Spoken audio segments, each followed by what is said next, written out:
कौन CBI officer है जिसे महासिंह गढ़वाल नहीं जानता?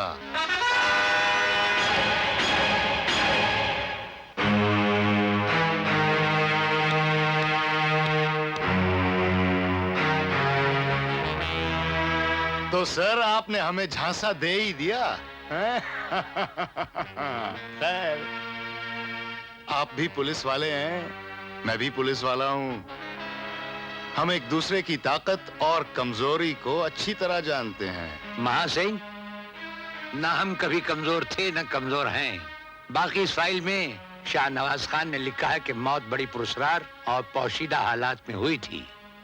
वो शाहनवाज खान का ख्याल था, मेरा नहीं।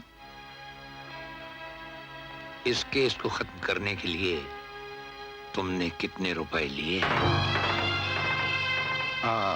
आपका सवाल बेबुनियाद है।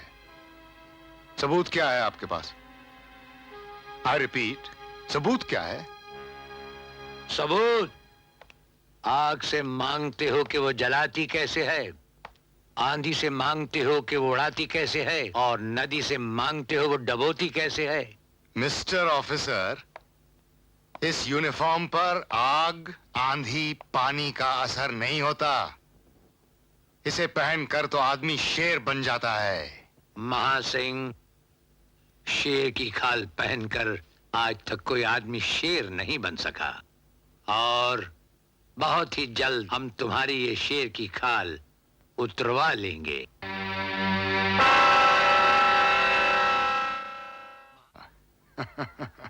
जान जाओगे कि हुक्म क्या होता है और फर्ज क्या होता है। हुक्म और फर्ज में हमेशा जंग होती रही है। याद रहे महासिंह, इस मुल्क पर जहां बादशाहों ने हुकूमत की है, वहां गुलामों ने भी की है। जहां बहादुरों ने हुकूमत की है, वहां भगड़ों ने भी की है। जहां शरीफों ने की है, वहां चोर और लुटेरों ने भी की है। मैंने इतिहास पढ़ा है। सो तो तोते भी पढ़ लेते हैं। शायद तुम अंजाम पढ़ना भूल गए हो, लेकिन ये याद रहे कि इंसाफ के जिन सौदागरों के भरम पर तुम फर्ज का सौदा कर रहे हो, उनकी गर्दनें भी हमारे हाथों से दूर नहीं। अब तुम जा सकते हो। हमने देखे हैं बहुत बातें बनाने वाले। बातें वाले तो जनाब काम किधर करते हैं। वो जो देखे ही नहीं तूफान उठाते सागर, वो क्या खाक समंदर में सफर करते हैं। मुझे घर लौटना है। पिताजी परेशान हो रहे होंगे। भगवान ने मुझे 2 लड़कियां दी। मैंने पढ़ाया लिखाया, शर्म और हया के जेवरों से सजाया, घर गृहस्थी के आदाब सिखाए, लेकिन नौकरी करने नहीं दिया। क्योंकि औरत जब कमाती है तो ढीठ बन जाती और अपने घर गृहस्थी का मतलब भूल जाती। मगर जमाना करवट ले रहा है, मेरे विचार गलत साबित हुए। करुणा के लिए जो भी रिश्ता आता था, वो कहता था कि उसे कमाऊ बीवी चाहिए, वरना दहेज इतना मांगते थे कि मुझे अपनी बेबसी पे नफरत होती थी। मैं दिन रात करुणा की शादी के सपने देखा करता था, और फिर डूबते को तिनके का सहारा बनकर शर्मा जी मेरे मकान पर आए।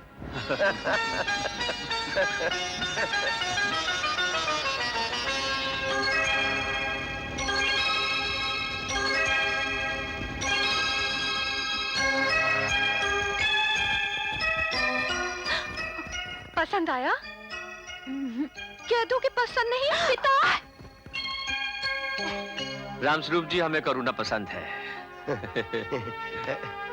दहेज में क्या मांगते हैं आप? फूटी कौड़ी नहीं, बिल्कुल नहीं। मैं तो सीधा साधा इंसान हूँ, जो सुनता हूँ उसी को सच मान लेता हूँ। 16 आने सच है राम जी। शर्मा भी दहेज को लानत समझते। आजकल के जमाने में तो यकीन नहीं आता। दोस्त पर यकीन कीजिए राम जी, और फौरन हाँ कह दीजिए बस। मुबारक हो, मुबारक हो।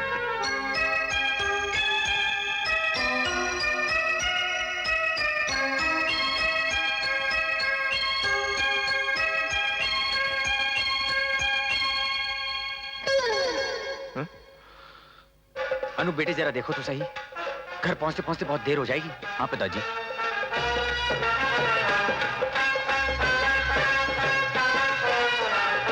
मास्टर जी, भाभी को आपसे ज्यादा नहीं तो आपसे कम प्यार भी ना देंगे हम लोग।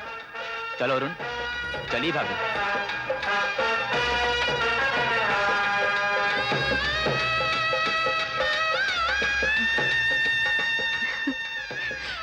रो मत उषा, मैं आती जाती रहूंगी। पिताजी का ख्याल रखना। हाँ, इन्हें ज्यादा काम मत करने देना। चलो बेटी, देर हो रही है।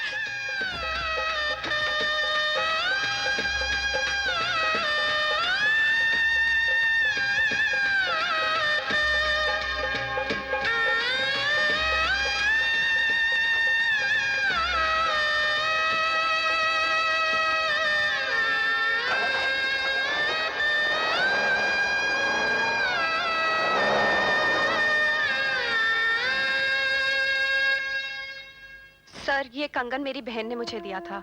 हाँ तो फिर क्या हुआ? 4-6 महीने ठीक ही गुजरे। करुणा कुछ ज्यादा ही दिन मैके में रुक गई। मैं पूछता तो टाल जाती थी। एक दिन अरुण के साथ शर्मा भी आया। मेरा माथा ठनका क्योंकि शर्मा कुछ कहना चाहता था मगर कह नहीं पा रहा था। जाते समय करुणा ने मेरे चरण छुए और लड्डू हैं बेसन के, जो कि जीजा जी को बेहद पसंद है। बेटी करुणा, तुमने अपने पिताजी को बता दिया ना जो मैंने तुम्हें कहा था? हाँ पिताजी, अरुण का इरादा है कि दिल्ली में फ्लैट और मकान बनाकर बेचें। कहते हैं बहुत फायदा है इस धंधे में। भगवान कामयाब करे बेटा। बैंक से कर्ज ले रहे हैं। बैंक वालों को गारंटी चाहिए, और वो भी दिल्ली की। वो जो हमारी जमीन पड़ी है दिल्ली में, उसकी गारंटी देना चाहते हैं।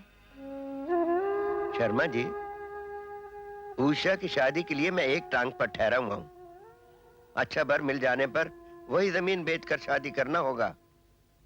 आप बहुत सारे लोगों को जानते हैं, कोई ना कोई आपकी मदद कर ही देगा।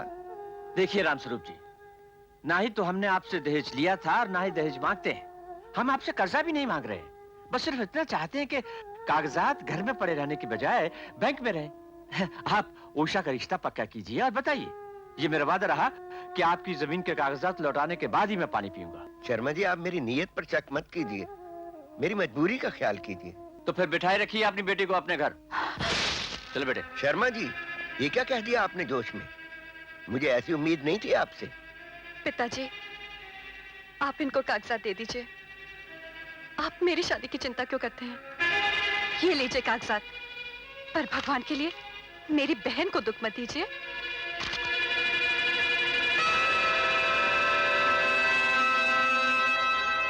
और फिर 2 साल बाद उषा की शादी ठहराई गई तो मैंने शर्मा को कई खत लिखे। कोई जवाब नहीं आया। एक दिन मैं खुद उसके घर चला गया। क्यों आए हो? शर्मा जी, आप तो जानते हैं मुझे पैसों की सख्त जरूरत आन पड़ी है। उषा की शादी इस महीने न हुई तो वो लोग संबंध तोड़ देंगे। संबंध तो मैं भी तोड़ सकता हूं अगर तुम इस तरह मेरा दिमाग चाटते रहोगे। फिल वक्त मैं तुम्हें जमीन के कागजात लौटा नहीं सकता। इसलिए कि तुमने मेरी जमीन बेच डाली है। किसने कहा तुमसे? मैंने अपनी आंखों से जाकर देखा है। ओह, इसीलिए तुम्हारी आंखें लाल हो रही हैं। खैर, मैं तो बेईमान आदमी नहीं हूं। मैं तुम्हें 15,000 दे सकता हूं, क्योंकि तुम्हारे कागजात के मुताबिक उस जमीन की कीमत 15,000 थी। 15,000 में तो पुरखों ने खरीद रखी थी। उल्लू बना रहे हो क्या मुझे? आज के कलयुग में जमीन की कीमत आसमान को छू रही है। सुना वो जमीन तुमने 15 लाख में बेच डाली है। तो समझ लो कि वो जमीन तुमने दहेज में दे डाली। लड़कियां जानकर इस खुशी में मत रहना कि मुफ्त में शादियां हो जाएगी। वायदा फरामोश, धोखेबाज, भेड़िया कहीं का। पिताजी, पिताजी, आप चले जाइए यहाँ से, चले जाइए यहाँ से। बेवकूफ बुड्ढे, अपनी बेवकूफी पर होने की बजाय अकलमंदों को गाली देता है? पिताजी, मैं भी आपके साथ चलूंगी। मुझे इस बात से ले चलिए। करुणा, करुणा, मैं नहीं आऊंगी। चलो, निकल जाओ यहाँ से। आइंदा मेरे घर के आसपास नजर आए तो टांगे तोड़ दूंगा। धक्के मार के बाहर निकाल दो इस बुड्ढे को।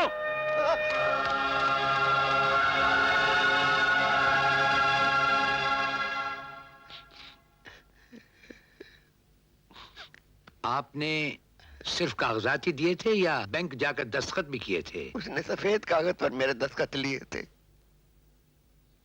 इस फाइल में लिखा है कि करुणा ने खुदकशी की कोशिश पहले भी की थी, क्या ये सच है? ये सच है। सर सच्चाई क्या है मैं बताती हाँ हाँ हूँ। बताओ बताओ। दीदी को डॉक्टर टंडन के नर्सिंग होम में रखा गया था, मगर उन लोगों ने हमें बताया तक नहीं। वो तो गांव वालों से हमें पता चला तो हम फौरन वहां पहुंचे। दीदी, दीदी, आप कैसी हो? बेटी, भगवान आत्महत्या करने वालों की सूरत भी देखना गवारा नहीं करते। तुमने ऐसा क्यों किया? मैं क्या करती पिताजी? मैं ना आपको खत लिख सकती हूँ, ना आपसे मिल सकती हूँ। मुझ पर पहरे बिठा दिए गए हैं। कोई सीधे मुंह मुझसे बात भी नहीं करता। अरुण तो ठीक है ना? कहो, कहो ना बेटी।